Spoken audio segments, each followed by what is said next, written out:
기도하는 중이란 제목으로 사도행전 76번째 말씀 전해드리도록 합니다. 우리 교회 어떤 집사님이 화요일날 전도 모임 갖고 근처로 교회 근처로 전도하러 나갔다가 옛날 친구를, 천역적 친구를 만났다고 합니다. 전도하는 길에 친구를 만났으니까 얼마나 반가웠겠습니까? 그 반가운 마음 가지고 아무개야 너도 교회 나가자 하니까 꼭 그 시선이 저게 미쳤나 하는 시선으로 보더니 너 교회 다니냐? 너 혹시 이혼당했냐? 그러더라는 거예요. 그 친구란 사람이 무슨 생각 갖고 있는 겁니까? 교회는 뭔가 부족한 사람이 가는 곳이고 뭔가 한심한 사람이 하나님께 매달려 기도한다는 그런 생각 갖고 있는 것 아니겠습니까? 미국의 역대 대통령 가운데서 기도하지 않는 대통령이 없었어요. 미국의 대통령. 세계 최강국의 대통령들이 하나같이 다 기도하는 사람들이었어요. 빌리 그레이엄 목사님은 미국인들이 가장 존경하는 분 가운데 한 사람이에요. 걸프전이 일어났을 때 당시 부시 대통령이 TV 담화를 통해서 온 국민에게 요청하기를 나라를 위해서, 전쟁을 위해서 기도해달라고 부시 대통령이 요청을 했어요. 이때 부시 대통령의 부시의 고문이 빌리 그레이엄 목사님이었고 그 대통령과 목사님이 둘이 숙식을 같이 하면서 기도에 매달렸다고 그래요. 그리고 걸프전은 6주 만에 미국의 완전한 승리로 끝났죠. 이 걸프전에서 가장 흥미로운 사건 가운데 하나가 샤멀이라는 폭풍이 이라크를 향해서 불어닥친 일입니다. 당시 이라크가 화학전을 전술로 생각하고 있어요. 화학전을. 만약에 이라크가 그때 화학무기를 사용을 했다라면은 전쟁에 많은 변수가 일어났을 것입니다. 그런데 그 샤멀이라는 폭풍이 이라크 쪽으로 불어요. 화학무기를 쏴야 되는데 자기 나라 쪽으로 부니까 이걸 할 수가 없는 거예요. 본래 샤멀은 6월, 7월에 절정에 이르고 한번 이 바람이 불면은 바람이 얼마나 센지 이 사막에서 훈련받은 이라크 병사들까지도 그 바람을 감당해낼 수가 없다고 그래요. 그 강한 바람이 이라크 쪽으로 부니까 이라크 쪽에서 화학전을 할 수가 없었던 거였어요. 여러분, 눈에 보이는 것은 사람과 총과 폭탄이 눈에 보이는데 그 밑으로는 기도의 바람이 불었다라는 거예요. 다윗은요, 평생 전쟁을 치른 군인이었어요. 왕되기 전에 군인이었고 왕되고 나서도 군인이었어요. 그것도 단 한 번도 패한 적이 없어요. 시편 24편 8절을 보면은 영광의 왕이 누구시냐? 강하고 능한 여호와시요 전쟁에 능한 여호와시로다. 내가 강하고 능한 것이 아니라, 내가 전쟁한 것이 아니라 여호와께서 능하고 강하시고 여호와께서 전쟁하셨느니라. 27장 3절 보면은 군대가 나를 대적하여 진칠지라도 내 마음이 두렵지 아니하며 전쟁이 일어나 나를 치려할지라도 나는 여전히 태어나리로다. 전쟁이 일어나도 나는 태어나다. 왜냐하면 하나님은 전쟁에 능한 여호와 하나님이시기 때문에. 그러니까 겉으로 보기에 전쟁은 다윗이 하는 것 같은데 그 전쟁에서 이기도록 다윗에게 힘과 용기와 지혜를 주시는 분은 전능하신 하나님이시라는 거예요. 기도는 나약한 사람이 하는 것이 아니라 다윗과 같이 평생 전쟁에서 승리한 강한 용사가 있어요. 약소국만 기도하는 것이 아니라 세계 최강의 미국이 200년 전부터 지금까지 계속 기도하는 나라였어요. 정확하게 말씀드리면 여러분들, 기도하면 강해지고 기도하는 사람이 승리하게 되는 거예요. 월요일날 프리셉트 성경 공부로 요한계시록 공부하고 있어요. 요한계시록에 좀 상징적인 표현들, 환상에 대한 그 상징적인 표현들이 많이 나와서 그렇지 요한계시록이라고 해서 겁먹을 이유 하나도 없어요. 다른 성경과는 다른 특별한 말씀하는 것이 아니에요. 요한계시록이. 요한계시록도요, 다른 성경들과 같은 똑같은 말씀을 우리들에게 전하는 거예요. 뭔 말씀이냐면은 마지막 때를 살아가는 성도들의 자세. 지금 마지막 때 아니에요? 그 마지막 때에 처해 있는 교회의 위치가 무엇인가, 그것에 대해서 말씀하는 것이 요한계시록이에요. 그러니까 이 마지막 때를 성도들이 어떻게 해야지 승리하며 살아갈 수 있을까, 이에 대한 책이 요한계시록이라고요. 다른 책도 다 그런 책 아닙니까? 그런 말씀 아니에요. 말세하면은 무슨 생각 떠오릅니까? 말세. 사람들이 말세야 할 때 그 어떤 뉘앙스 갖고 말하는 겁니까? 주로 부정적인 말할 때 말세야 그러잖아요. 그러니까 요한계시록에서 자주 나오는 중요한 단어들, 중심 단어들을 보면은 좋은 말들도 많은데 나쁜 말들도 또 그만큼 많아요. 용, 뭐 짐승, 짐승의 표, 666, 우상, 음녀, 뭐 바벨론, 그로 인해서 하나님의 진노, 재앙, 화, 이런 부정적이고 고통스러운 단어들이 말세를 살아가는 우리가 자주 접하게 되는 단어들이란 말이에요.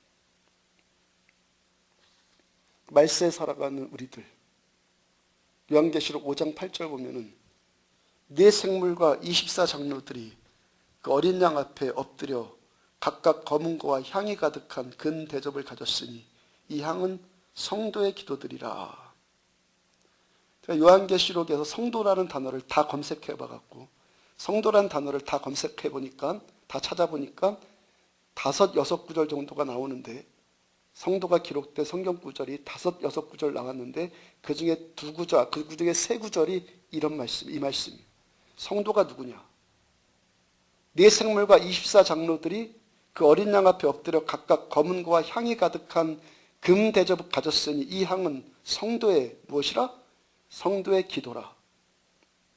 8장 3절과 4절, 또 다른 천사가 와서 제단 곁에 서서 금 향로를 가지고 많은 향을 받았으니 이는 모든 성도의 기도와 합하여, 모든 성도의 기도와 합하여 보좌 앞 그 금제단에 드리고자 함이라. 향연이 성도의 기도와 함께 천사의 손으로부터 하나님 앞으로 올라가는지라. 말세를 살아가는 성도, 어떤 사람들이라는 겁니까? 기도의 향연을 하나님께 올려드린 사람. 우리가 어떻게 이 말세를 이기고 승리한다는 겁니까? 기도해야지 이긴다는 거예요. 성도는 어떤 사람이라고요? 기도하는 사람. 우리가 기도하면요, 천사가 우리 곁에 서서 우리가 하는 그 기도들을 금대접에다가 기도를 다 받아. 그 금대접에다가 기도를 다 받아가지고 하나님께 대접을 올려드린다는 거예요. 우리가 기도를 하면은 한마디 기도를 하든 10마디 기도를 하든 천사가 옆에 섰다가 하늘로 그 기도를 담아 올린다는 거예요. 반면에 밤낮 신세 타령이 나고 있고 원망이라고 앉았고 불평이라고 앉았으면은 누가 들어요? 그 소리는요? 귀신이 들어요. 귀신이 그거 대접에다가 뭐 어떤 대접인지 몰라도 다 담아가다가 마귀한테 갖고 가요. 우리가 기도하면요, 기도하는 만큼, 기도 어떻게? 기도하는 만큼 천사의 금대접에 기도의 향기가 가득 차게 된다는 거예요. 하나님께서 그 향기를 맡으시고 우리들을 기뻐하시고 우리들을 축복하시는 거예요.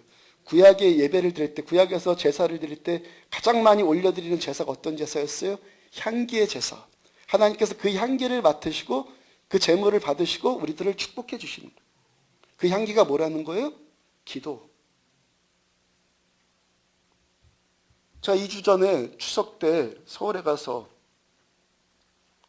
사흘 동안 거의 주로 책만 읽었어요. 사흘 동안 책만 읽었는데 또 거의 또 기도에 관한 책만 읽었어요. 제가 그 책들을 통해서 은혜를 받고 지난 2주 동안 계속해서 여러분들에게 기도를 강조했잖아요. 더 깊은 기도합시다. 더 넓이가 넓혀지는 기도합시다. 더 높이가 높아지는 기도를 합시다. 그랬잖아요. 합심으로 우리들 기도할 때마다 한 마음으로 모두 다 하나님께 부르짖어 기도하자고 했고, 그렇게 우리가 같이 모여서 기도할 때, 한 통성으로 기도할 때 이제까지 기도했던 분량보다 조금 더 길게 10분이라도 20분이라도 더 기도하려고 그렇게 추구했단 말이에요.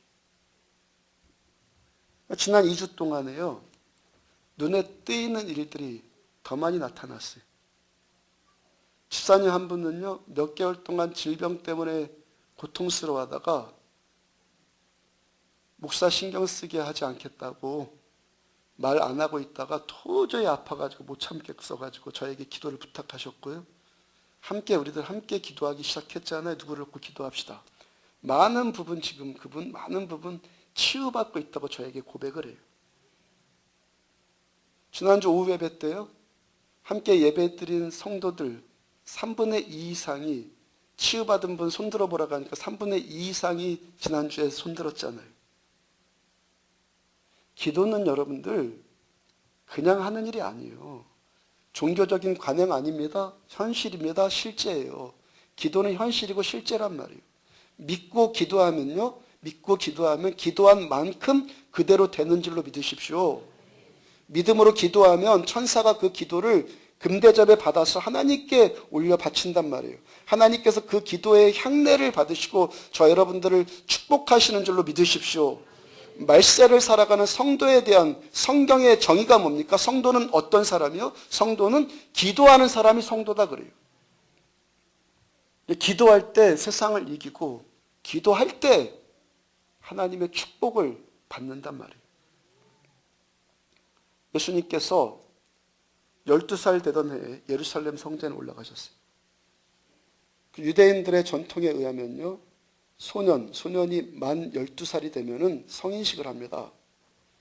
예수님이 그렇게 성인이 되셔서 예루살렘 성전에 처음 갔어요. 성전에 처음 들어가 보셨어요. 너무 기쁘고 좋으니까 시간 가는 줄 모릅니다. 거기서 랍비들과 성경 말씀 나누고 기도하고 예배 드리고 그러는 것이 소년 예수님이 너무 좋아요. 배고픈 것도 잊어버리고요. 어머니 아버지가 기다리는 것도 잊어버리고요. 고향집에 돌아갈 생각도 까맣게 잊어버려요. 나중에 그 육신의 어머니 마리아와 요셉이 예수님이 없다는 것을 알고 집에 갔더니 예수님이 없어요. 그래서 다시 예루살렘으로 돌아가는데 사흘길이 걸려서 예수님 다시 만나요. 그러니까 오는데 며칠? 사흘. 가는데 또 며칠? 또 사흘. 그러니까 12살 소년 예수님이 예루살렘 성전에서 거의 일주일 정도를 계셨는데 일주일을 혼자 거기 계시면서 시간 가는 줄 모르고 성전의 은혜에 취해 있어요. 나중에 만나서 너 왜 부모를 근심하게 했느냐? 어머니 마리아가 책망하니까 예수님께서 뭐라 대답하십니까? 누가복음 2장 49절 보면은 예수께서 이르시되 어찌하여 나를 찾으셨나이까? 내가 내 아버지 집에 있어야 될 줄 알지 못하셨나이까? 내가 내 아버지 집에 있어야 할 줄 알지 못하셨나이까? 여기가 내 집이고 내 아버지 계신 여기가 내 집인데 왜 나를 찾습니까? 그 말씀 아니? 방금 전에 말씀드린 것과 같이 2주 전이 추석이었는데요. 많은 분들도 고향도 오가지 않았겠어요. 제 고향은 전라남도 해남인데 저는 거기 가지 않았고 서울에 갔어요. 서울에 제 아버님 계시기 때문에. 그러니까 내가 찾아야 될 내 고향집이 어디입니까? 내 아버지 계신 곳이 내 집이죠. 그죠? 내 아버지 계신 곳이 내 집이라고요. 예수 믿는 우리가 육신의 집은 집에서 잠자더라도요.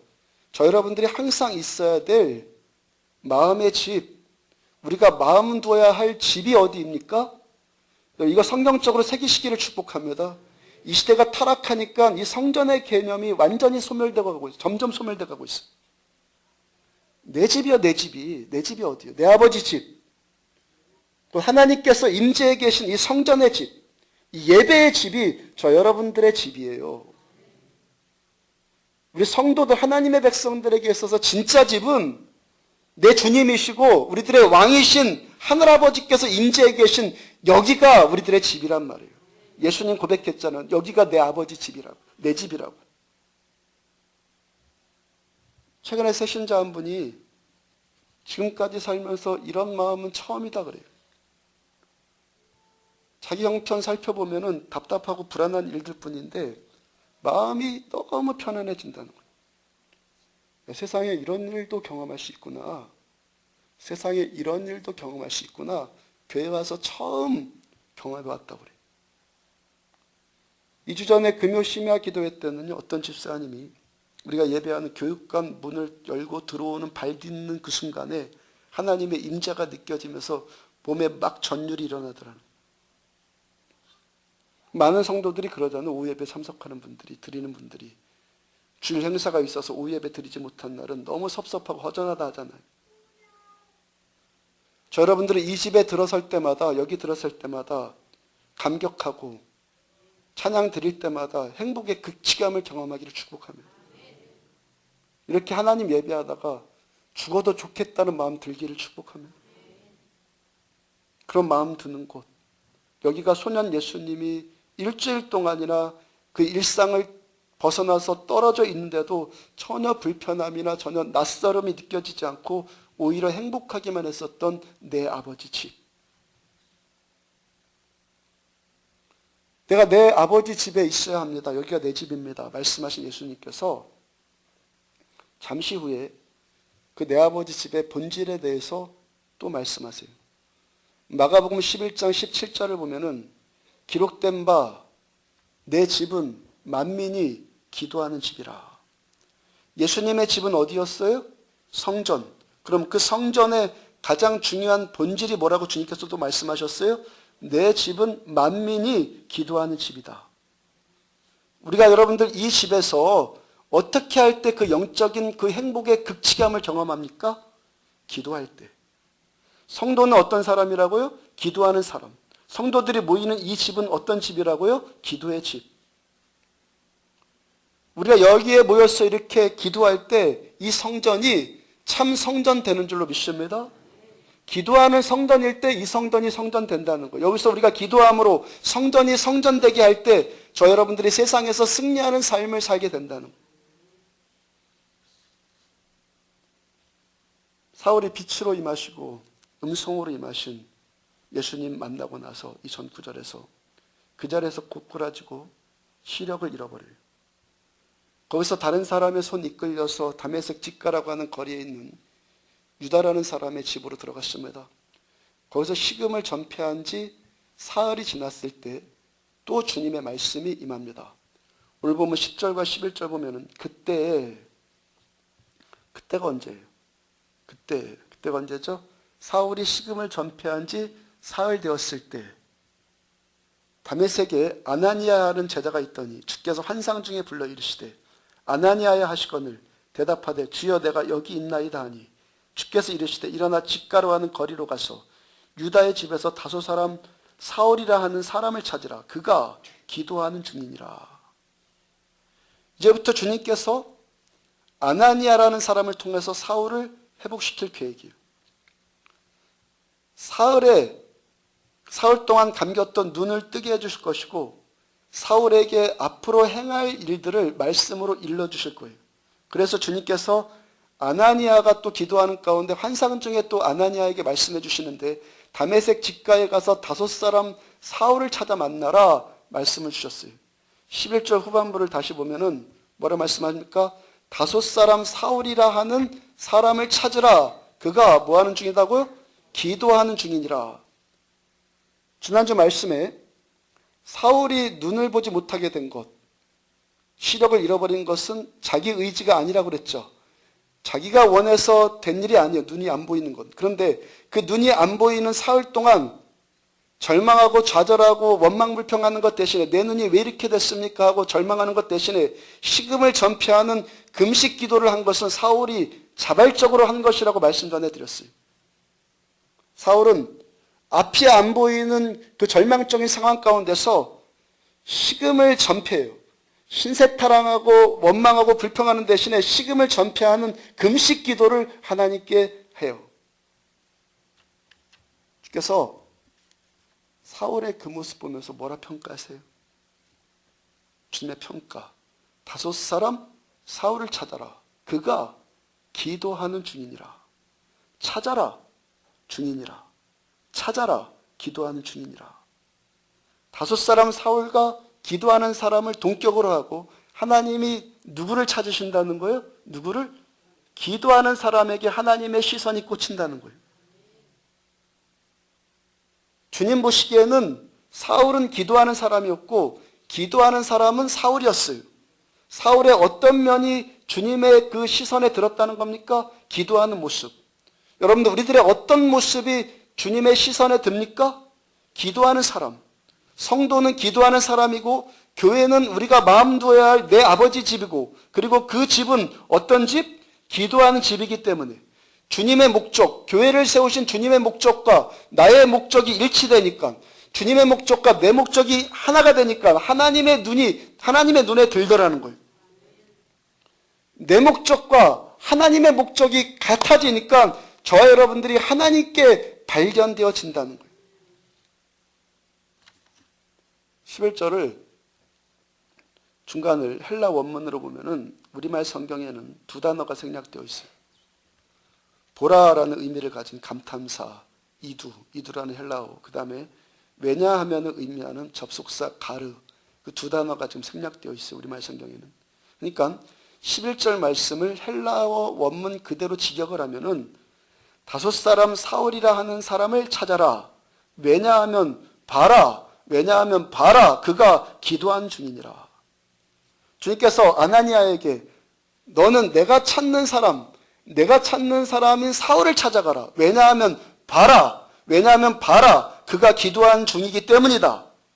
주님께서 어떤 사람을 지금 찾으시고 어떤 사람을 지금 관찰하시고 어떤 사람을 향해서 주님께서 감탄하신다는 겁니까? 기도하는 사람 찾으시고 기도하는 사람을 향해서 우리 주님께서는 감동받으신다는 거예요. 저 여러분들이 기도하면은 천사의 금대접으로 올려지는 기도의 향기에 하나님께서 그 기도의 향기에 초점 맞추시고 그 기도의 향내를 맡으시고 주님 감동받으신다는 거예요. 기도해야지 하나님께 발견되어지는 줄로 믿으십시오. 기도해야지. 12절을 보면은 그가 아나니아라는 사람이 들어와서 자기에게 안수하여 다시 보게 하는 것을 봤느니라. 사울이 봤다는 거예요. 사울이 뭘 봤다는 거예요? 사울 자신에게 그에게 아나니아라는 사람이 찾아올 것이고 그 사람이 자기에게 안수해서 나의 눈이 다시 띄어지게 될 것이다. 그것을 기도하는 가운데 또 사울도 이미 봤다는 거예요. 언제 봤다고요? 기도하는 중이에요. 더 정확하게 말씀드리자면요. 기도하니까 앞이 보이더라는 거예요. 기도하니까 앞이 보여요. 15절을 보면은 주께서 이르시되 가라 이 사람은 내 이름을 이방인과 임금들과 이스라엘 자손들에게 전하기 위하여 택한 나의 그릇이라. 사울이 이제부터요. 이전에 봤던 눈, 30살 정도 됐다고 추정을 해봐갖고 한 30살 때까지 봤던 그 눈이 아니라 이제부터 새로운 눈을 떠서 새로운 세상을 보게 될 거예요. 이제까지는 자기 욕망 채우는 인생이었는데 이제부터는 예수님을 위해서 택한 그릇으로 새 인생으로 쓰임받게 될 거예요. 눈이 새롭게 띄어지는 그 인생. 앞으로 새롭게 인생을 살아 하나님의 비전을 품고 앞으로 새롭게 살아야 될 그를 향한 하나님의 말씀이 그에게 임하기 위해서 먼저 무엇이 필요하다는 겁니까? 무엇이 먼저 필요하다는 거예요? 기도. 오늘 말씀 여러분들 잘 새기십시오. 좋은 교회 되어지기를 원하십니까? 초대교회 같은 교회 되기를 원하십니까? 우리 안디옥 교회가?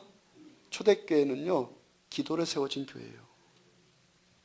초대교회는 기도를 세워졌어요. 사도행전 1장 14절 보면은 여자들과 예수의 어머니 마리아와 예수의 아우들과 더불어 마음을 같이하여 오로지 기도에 힘쓰니라. 성도들이 오로지 모여서 오로지 기도에 힘써요. 지금 아직 성령님이 오시기 전이에요? 후예요? 사도행전 1장 14절이니까 오시기 전이에요. 오시기 전이에요. 성령님 만나기 전, 성령 충만 받기 전임에도 불구하고 이들이 오로지 기도에 힘썼어요. 오로지 기도에 힘쓰니까 사도행전 2장에 우순절 성령의 역사가 시작되었어요. 사도행전 2장 42절 보면은 성령의 강림하셨어요. 그 다음에 2장 42절 보니까 그들이 사도의 가르침을 받아 서로 교제하고 떡을 떼며 오로지 기도하기를 힘쓰니라. 초대교회 성령께서 임하시니까 하나님의 음성, 말씀이 임합니다. 그 다음에 서로 사랑하는 교제가 활성화되었습니다. 그리고 그 말씀과 그 교제의 열매, 그 말씀의 귀결이 어떻게 돼요? 말씀의 귀결이 어떻게 된다고요? 오로지 기도에 힘쓰니라. 오로지 기도에 힘쓰니까 성령님 강림하셨어요. 성령 받은 사람들이 또 뭐 했어요? 기도에 힘썼습니다. 그 다음에 4장 31절 보니까 빌기를 다음에 모인 곳이 진동하더니 무리가 다 성령이 충만하여 담대히 하나님의 말씀을 전하니라. 성령 받은 사람들이 또 뭐 했어요? 빌기를 다 했으니까, 빌기를 또 다 하니까 모인 곳이 막 진동합니다. 성령이 또 충만해져요. 기도하니까 성령 강림하셨고, 성령 강림했으니까 또 기도하고, 또 기도하니까 계속해서 성령 충만 받더라는 거예요. 사울도 새로운 삶을 향한 첫 걸음 내딛는데 가장 먼저 무엇부터 시작되었어요? 식음을 전폐한 기도로부터 그 인생의 첫 걸음이 시작되어졌어요. 예수님 공생에 사역하시기 전에 뭐 하셨어요? 아무것도 안 하시고 먼저 기도부터 하셨어요.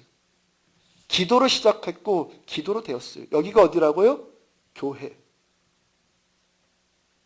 이 기도의 헌신 후에 초대교회가 시작되었고, 기도의 헌신 후에 교회가 든든히 세워졌고, 기도를 통해서 초대교회가 땅끝을 움직이는, 세상을 움직이는 능력 있는 강력한 교회가 되었어요. 교회는 기도로 세워져요. 교회는 기도로 되어집니다. 교회는요, 기도로 완성되어지는 거예요. 그래서 내 아버지 집은 어떤 집이다? 만민이 기도하는 집이다. 추석 때 읽었던, 여러분들한테 소개해드렸던 새바람 강한 불길이라는 책을 보면은 이런 이야기가 써 있어요. 저자의 짐 신발라 목사님이 직접 고백한 내용입니다. 나 자신이 내가 설교하는 사람으로 솔직하게 고백하건대, 내가 설교자로 솔직하게 고백하건대, 설교 자체가 사람을 즐겁게 해주는 묘한 형태의 공연이 되기 쉽다. 설교 자체가 사람을 즐겁게 해주는 묘한 형태의 공연이 되기 쉽다. 내가 그리스도의 심판대 앞에 서게 될 때 주님은 내가 명석한 웅변가에 얻는가를 묻지 않을 것이다. 내가 어떤 좋은 책을 썼는가 또 묻지 않을 것이다. 다만 사람들을 이끌어서 하나님의 이름을 부르게 하는, 사람들로 하여금 하나님의 이름을 부르게 하는 사역자였는지만 물으실 거다. 목사는, 저는 분명히 설교하는 사람 맞아요. 근데 설교하는 사람만으로 끝나는 것이 아니라 이 설교를 통해서 무슨 일이 나타나야 한다는 겁니까? 사람들을 이끌러, 이 회중들, 여러분들을 이끌어서, 우리 안디옥 교회를 이끌어서 하나님의 이름을 부르게 해야 한다는 거예요. 여러분들이 함께 기도하고 함께 찬양하고 경배함으로 하나님의 이름을 부르고, 그래서 내 아버지 집은 만민이 기도하는 집이라는 교회의 본질을 회복시키는 것이 목사의 사명이라는 거예요. 오늘날 교회가 지나치게 설교 의존적이 되어가요. 지나치게 설교 의존적이 되어가요. 교회를 사람들이 어떻게 생각하냐면은 편하게 설교 듣고 돌아가는 것. 그래서 설교도 부담 주면 안 돼. 편해야 되니까 25분에 딱 끝내야 돼. 편하게 안락하게 와서 설교 듣고 돌아가는. 그래서 의자도 어떻게 바뀝니까? 전부 극장식으로, 막 전부는 아니지만 하여튼 그 의자도 바뀌어. 편하게 안락하게 있다가 가는 곳. 그래서 그 외에 부담을 주면은 안 되는 곳. 왜? 성도들이 안 모이니까. 어떤 분이 저에게 조언해 주시기를, 조언이에요. 좋은 마음으로 조언해 주신 거예요. 예배 드릴 때 사람들이 너무 오랫동안 서 있으면은 그것도 힘들고 부담스럽지 않겠느냐 그래요. 무슨 말인지 충분히 제가 알아들어요. 충분히 알아들어요. 근데 여러분, 예배의 본질이 뭔지 아십니까? 예배, 드림, 누가 누구한테 드려요? 내가 하나님께 드리는 것이 예배의 본질이에요. 뭐라고요? 내가 하나님께 드리는 것이 예배의 본질이에요. 예배는요, 본질적으로 추가적으로 어떤 내가 좋은 일들 나타날 수 있어요. 근데 본질은, 예배의 본질은 나 좋자고 하는 일이 아니라 하나님 좋으시라고 하는 거예요. 하나님 이 예배의 향내를 맡으시고 하나님 좋으라고 하는 것이 예배예요. 나보다 조금 괜찮은 사람 오면 우리들 어떻게 해요? 앉았다가 벌떡 일어나죠. 나보다 좀 괜찮은 사람 와도 앉았다가 벌떡 일어나. 그를 향한 존경심이잖아요. 우리 일어나서 예배 드리는 거 뭐예요 지금? 하나님을 향한 그 경외의 표현이에요. 찬양을 일어나서 하는 것은 하나님을 향한 경외의 표현이에요. 하나님께서 최근에 저한테 무슨 마음 주셨는지 아십니까? 여기에 하나님이 오시면 된다. 사람이 많이 모이는 것이 중요한 것이 아니라 여기에 하나님이 계시느냐 안 계시느냐, 이 문제가 교회이고 이 문제가 성도이고 이 문제가 기독교 신앙이죠.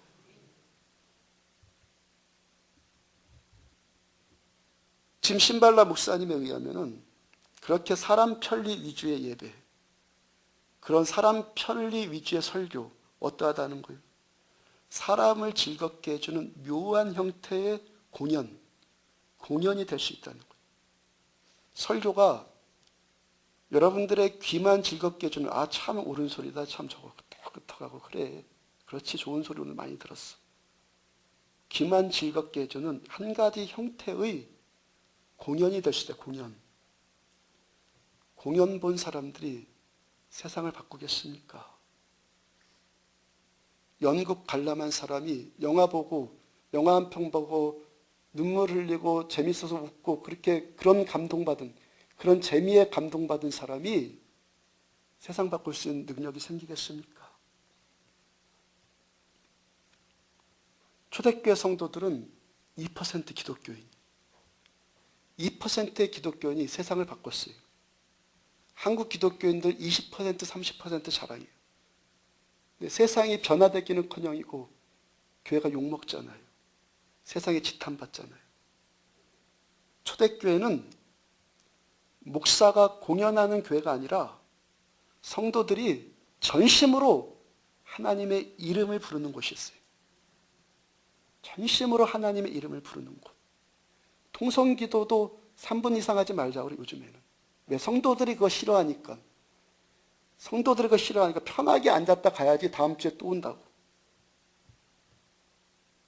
사도행전 2장 42절 다시 보면은 그들이 사도의 가르침을 받아 서로 교제하고 떡을 떼며 오로지 기도하기를 힘쓰니라. 한번 펴보세요. 사도행전 2장 42절.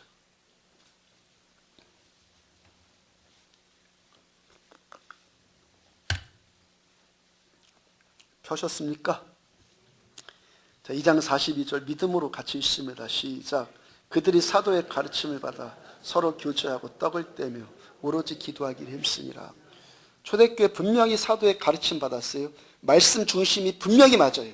분명히 사도의 가르침이 여기에 있어야 합니다. 그런데 그 중심이, 그 본질이 이제는 무엇으로 귀결되어야 한다고요?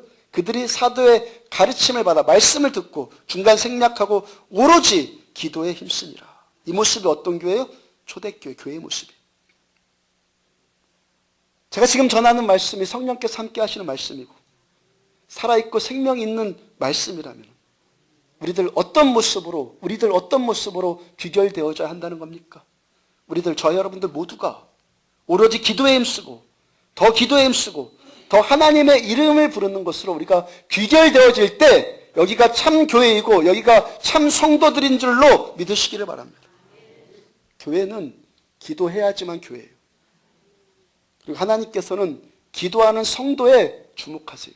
기도하는 사람을 찾아요.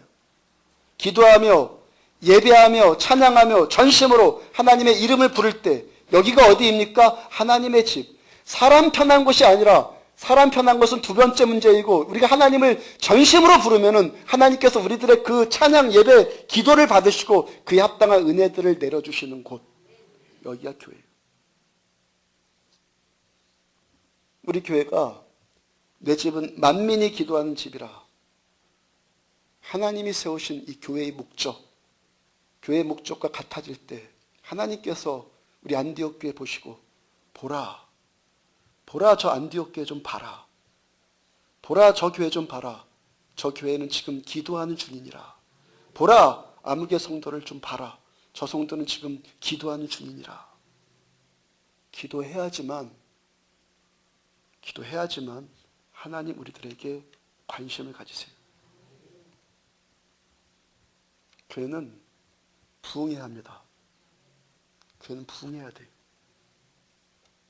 내 아버지 집이, 이 아버지 집, 이 성전이 우리 믿는 자들의 중심이 되는 것은 지극히 당연해요. 이 시대가 그것까지도 막 흔들리고 있는데 여기가 저 여러분들의 삶의 중심지가 되기를 축복합니다. 이건 뭐 축복이 아니라 지극히 당연한 일이에요. 그 다음에 뿐만 아니라 교회는 세상의 중심이에요. 에베소서 1장 23절 보면은 교회는 그의 몸이니 만물 안에서 만물을 충만케 하시는 자의 충만이니라. 교회는 만물 안에서 만물을 충만케 하시는 자의 충만이니라. 교회는 만물을 충만케 하는 곳이에요. 그러니까 이 교회가 충만해질 때 세상이 충만해지고 교회가 부흥해야지 세상이 부흥한다는 거예요. 내 아버지 집은 만민이 기도하는 집이다 했을 때 그 기도라는 단어가 히브리어로 터필라예요. 히브리어로 터필라인데 이는 어떤 기도를 말하냐면 중보 기도를 말해요. 교회가 만물을 충만케 하는데 어떻게 해야지만 우리 교회를 통해서 이 만물이 충만케 된다는 겁니까? 여기서 우리가 강릉을 위해서 함께 합심하여 기도하면은 강릉이 복을 받고 여기서 우리가 나라를 위해서 전심으로 기도하면 이 나라에 복이 임한다는 거예요. 기도가 죽었잖아요, 교회들이. 기도가 점점 죽어가요. 예배 때 기도 안 해요. 잠깐 대표 기도자 하고 묵상 기도 좀 하고 묵상 기도해도 뭐 딴 생각만 하다고. 교회가 점점 기도가 죽어가요. 왜? 교회는 기도는 아주 힘든 일이거든요. 힘쓰고 애써야 되는 일이거든요. 안 시키는 거 힘쓰고 애쓰는 거 성도들이 싫어하니까. 설교만 잘 들어도 당신들 뭐 하나님 구원받고 천국 갑니다. 그렇게 가르치니까. 물론 그러도 갈 수도 있어 하여튼. 근데 세상 바꿀 수 있는 능력은 기도해야지 나오는 거예요. 어떤 학자가 인류 역사를 비교 분석해서 논문을 발표했어요. 역사를 보니까 교회가 부흥될 때 나라도 안정되고 경제도 부흥되더라는 거예요. 교회가 부흥될 때. 우리나라 보면은 이거 정확해요. 우리나라 보면은. 수요일 날 설교 때 잠깐 말씀드렸죠. 우리나라 교회가 부흥할 때 살펴보시라고. 교회가 부흥할 때 우리나라의 경제가 전성기를 이루었어요. 70년대부터 80년대, 90년대 초반까지 경제가 지금 계속 부흥했잖아요. 실업률 뭐 먹고 살 거 걱정하고 뭐 회사 취직 어떻게 하고 그러지 않아서 그때는 요즘과 같이. 학생들이 대학 졸업하면 갈 곳이 없어갖고 막 그 정도 아니었어요. 근데 그때가 교회가 정말 부흥할 때였어요. 6.25 전쟁 전에 북한에 500만 명의 성도들이 있었어요. 6.25 전쟁 전에 북한에 500만 명이 있었어요. 그들이 전쟁통에 기독교를 핍박하니까 500만 명이 남한으로 다 내려왔어요. 북한이 지금 계속 안 되는 일이 한 가지가 뭐예요? 농사 짓는 일. 농사 짓는 일은요, 하나님이 위에서 축복해 주셔야 되는 일이거든요. 모든 일이 다 그렇지만 특히 농사 짓는 일은요, 하늘이 축복해 줘야 돼요. 북한이요, 농사 짓는 일 계속 안 돼요. 전쟁 전에는 북한이 남한보다 더 잘 살았어요. 근데 그 500만 명의 그리스도인들이 남한으로 다 내려왔어요. 남한은 지금 부흥했고 북한은 지금 계속 안 되는 땅이에요. 지금 요즘에 우리나라 경제 힘들다고 하잖아요. 지금 이 땅의 교회들이 진정으로 회개해야 될 때예요. 우리가 진정으로 회개해야 될 때, 종교적으로 예수 믿은 것들, 하나님 못 만났으면서 만난 척하고 다니던 것들, 제대로 믿지 않으면서 율법만 몇 개 익혀가지고 예수 잘 믿는 척했던 것들, 정말 회개해야 돼요. 진정으로 회개해야 될 때. 교회가 침체돼 버렸어요. 그렇죠. 요즘 교회들 침체됐다 그랬잖아요. 나라 경제도 침체해 버렸어요.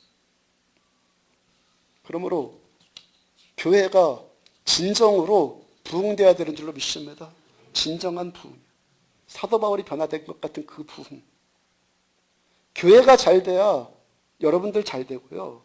우리 하나님 백성들이거든요. 교회가 안 된데 여러분들이 잘 돼요? 그 하나님 죽으신 하나님이지. 교회가 잘 돼야지 여러분들이 잘 되는 거예요. 교회가 잘 돼야지 이 강릉 땅이 이 나라 이민족이 부흥되는 거예요. 그리고 교회는 뭘로 된다고요? 기도로 돼요. 기도가 죽기 시작하니까 교회가 침체되기 시작한 거예요. 사도행전의 교회는 기도로 세워진 교회예요. 제가 처음 예수님 인격적으로 만났을 때 언젠가 전해드린 이야기 같은데 들으신 분들은 기도하는 마음으로 다시 한번 들어주시고요. 다니던 본교회를 20여 년 전에 예수님 처음 만나고 다니던 본교회 떠나고 싶어졌어요. 예수 만나고 나니까 과거의 제 삶이 너무 부끄러워요. 고개를 들고 다닐 수가 없었어요. 그래서요, 사람들이 나 모르는 곳으로 가갖고 새롭게 신앙생활을 새롭게 시작하고 싶었어요. 그 마음 가졌습니다. 그러고 있는데 하루는 고등부에서 저를 선생님으로 교사로 오라고 손짓하더라고요. 그 이야기가 오가는 중에 당시 고등부 부장이었던 집사님이 저를 좀 보자 하시더라고요. 그 만났더니 제 과거사를 막 들춰내고 너 뭐 이랬더니 저랬더니 우리 부모님은 교회도 안 다니시고 하여튼 뭔 말이에요? 너 교사하지 말라는 말 아니에요. 그렇지 않아도 교회 떠나고 싶었는데 야 정말 떠나야겠구나 결심이 딱 서더라고요. 또 아직 어린 나이 아닙니까? 20대 초반이니까 상처가 됐잖아요. 그 상처가 돼서 하나님 앞에 울며 기도하는데 하나님이 정확하게 시편 56편 11절의 말씀을 저에게 주셨어요. 내가 하나님을 의지하여 쓴즉 두려워하지 아니하리니 사람이 내게 어찌하오리까. 무슨 말씀이 하나님 나한테 무슨 말씀하실까? 사람이 뭐라고 하든지 말든지 사람이 너보고 뭐라 하든지 말든지 너 사람 두려워하지 말고 이제부터 너는 하나님만 두려워해라. 그 당시 아무것도 몰랐을 때도 하나님 그냥 여기 있으라는 말, 그 본교에 그냥 좀 있으라는 말로 알아듣겠더라고요. 교회 떠나려고 이미 마음 다 작정했다가 그 말씀에 순종해서 교회에 있기로 마음 다시 다졌어요. 그 후로부터 교회에서 맡은 사역이 찬양단 사역을 했고요. 청년회 회장을 맡아서 했어요. 2년 동안이나. 그때 그런 사역들 가운데서 가장 제 기억에 지금도 가장 많은 남는 기억이 뭔지 아십니까? 제 기억에 기도. 매일 밤마다 가서 기도했고 금요일 날은 철야로 기도해서 철야로 심야로 하지 않고 철야로 기도했고 토요일 밤은 관악산 중턱에 있는 갈멜산 기도원이라는 곳에 가갖고 그 산에 올라갔고 새벽까지 동틀 때까지 산기도했어요. 청년회 회장하면서요 2부 순서 마땅히 특별히 할 행사가 없으면은 무조건 찬양하고 기도하자 그랬어요. 청년들 모여갖고 삥 둘러 앉아갖고 손 맞잡고 부르짖어 기도했어요. 놀라운 사실은 부흥하더라는 거예요. 처음 제가 청년회 회장 맡았을 때요 5명도 채 안 됐어요. 청년들이 모이기를 시작하면서 나중에 30명, 40명까지 모이더라고요. 당시 청년회 담당 목사님이요. 흉보는 건 아니에요. 제가 본교회를 떠난 다음에 제가 이제 전도사가 됐으니까 신학을 했으니까 본교회를 떠난 다음에 목회를 그만두셨다는 소식을 들었어요. 그때 제가 잘 몰랐을 때도 그 목사님 목회하시는데 정말 은사가 없는 것 같다는 생각을 늘 가졌었거든요. 설교 들으면 너무 힘들어. 뭔 말인지 하나도 못 알아듣겠어. 했던 말 또 하고 했던 말 또 그걸 1시간 이상을 해. 청년회 새신자 한 명 데려오면요. 걔한테 미안해 죽겠어 아주.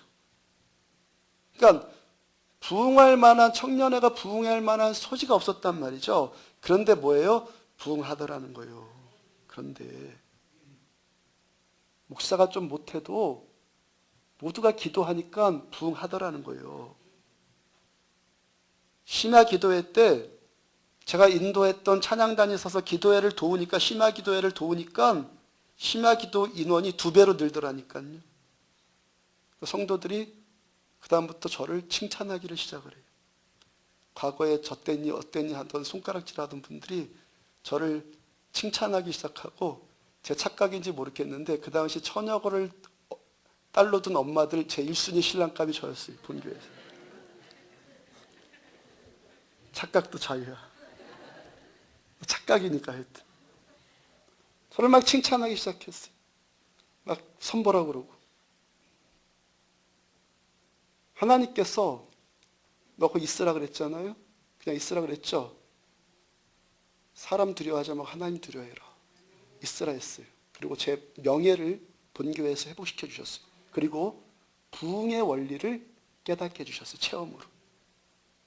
좋으신 하나님은 우리들한테 무슨 말씀 주실 때 좋게 해주시려고 말씀 주시는 거예요. 저를 그렇게 좋게 해주시려고 이제 목회할 거니까 앞으로 어떻게 하면 부흥하는지 그거 가르쳐 주시려고 본교에 있게 해주셨어요. 여러분들 기도하면은 명예가 회복되어지는 줄로 믿으시기 바랍니다. 기도하면 부흥이 됩니다. 기도하면은 전성기가 오는 줄로 믿으시기 바랍니다. 여러분들이 기도하면 교회가 부흥되고 교회가 부흥하면은 이 땅이 부흥되는 줄 믿고 기도하시기를 바랍니다. 이 교회요, 기도하는 시간 더 늘릴 거예요. 특별히 예배를 위해서, 구체적으로 예배 인도하는 저만을 위해서, 오직 저만을 위해서 기도하는 시간 더 늘릴 거예요. 기도, 중보기도회 지금 있는 중보기도 그대로 두고 수요일날 오후에, 토요일날 오후에, 저는 하루 종일 토요일날 오후, 수요일날 오후에 설교 준비하면서 영적 싸움을 하거든요. 제 싸움을 도와줄 분들을 요청할 거예요. 토요일날 밤, 토요일날 오후 저만을 위해서 기도하는 중보자들을 제가 요청할 거라고. 이 예배당에 모여서. 여러분들 여기서 살아있는 예배 드려지면 일주일의 삶이 살판나지 않습니까? 맞죠? 죽은 예배 드리면 일주일의 삶이 죽을 판이에요. 여기서 살아있는 예배 드리면 살판나요. 예배가 살면은 우리들의 삶 전반이 살아난 줄로 믿습니다. 그러니까 이 예배가 얼마나 더 예배 담아줘야 하고 예배 인도하는 목사가 얼마나 더 목사다워져야 하겠습니까? 그러니까 기도해달라는 거예요. 성도들의 삶의 중심은 여기 성전이에요. 성전의 중심은 예배예요. 예배의 중심은 말씀과 기도예요. 그 외에 또 예배당에 모여서 저와 교회와 이 땅을 위해서 더 기도해 주기를 또 요청할 거예요. 교회는 만민이 기도하는 집이기 때문에 교회의 본질을 회복하기 위해서 하나님의 목적에 부합해서 기도하는 성도들이, 우리가 기도하는 성도들이 될 때 교회는 부흥하는 거예요. 교회가 부흥하면 여러분들의 삶, 여러분들의 가정, 이 나라, 이 민족, 세계까지 우리가 움직일 수 있는 능력 있는 교회가 될 줄로 믿습니다. 초대교회가 세계를 움직였던 것처럼. 우리가 기도함으로 성도의 본질로 돌아가고 교회의 교회됨을 함께 회복하자고요. 교회의 교회됨을, 우리가 건강한 교회 원하신다고 했잖아요. 좋은 교회 원하신다고 했잖아요. 기도해야지 되는 거예요. 그럼 우리 하나님께서 관심 가지시고 사도 바울이 원했던 것처럼 하나님께, 내 주님께 발견되어지는, 그래서 하나님께서 축복해 주시는, 정말 축복해 주는 교회, 축복해 주는 성도로 저 여러분들 함께 세움받기를 주의 이름으로 축복합니다.